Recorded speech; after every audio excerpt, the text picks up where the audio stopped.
Leaving St. Cuthbert's Church and the village of Halsall, the journey takes me east, over the Leeds to Liverpool Canal, through rich agricultural land over 1,000 years old. Riding through these country roads to find the next village, I think of the generations of local families who might have cultivated this fertile land, preserving traditional farming practices and a deep-rooted connection to the area, contributing to its reputation as a cornerstone of the region's identity. And so cutting through this gorgeous landscape on trusty Boudica, the town of Ormskirk is revealed with a church tower, with the Gothic revival of a distant past greeting its visitors. Approximately 3 miles east from St. Cuthbert's, as the crow flies, lies Christ Church in Ormskirk, featuring intricate stonework and a distinctive tower, all of which emphasizes its architectural historical significance of the 14th century, very similar to many of the churches we've looked at before. But what really stands out is the tower itself, with its now very recognizable notched pinnacles, suggested to maybe play a role similar to that of acupuncture needles into the Earth's dragon lines. Could there be any signs or suggestions that this may be the case? And is this a direct reference to the Earth energy? Let's just head back to the office and expand on this a little bit.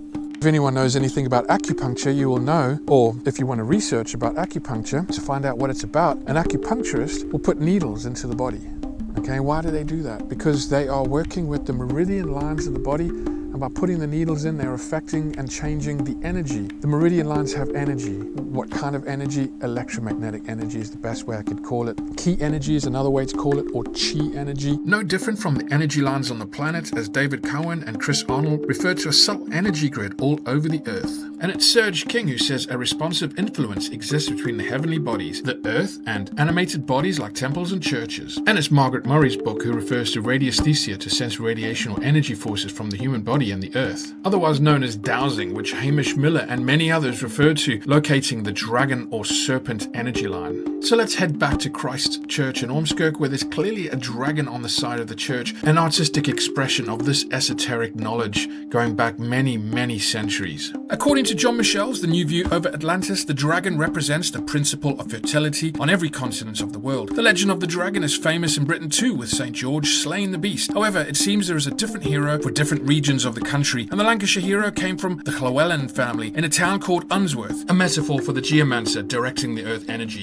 which can explain the ancient famous stone monuments that seem supplanted into specific nodes of crisscrossing male and female energy lines, no different from an acupuncturist needle adjusting energy along the meridian lines of a living body. Churches and temples seem to be also playing a part in this forgotten science, with constant semiotic reference and geomancy positioning.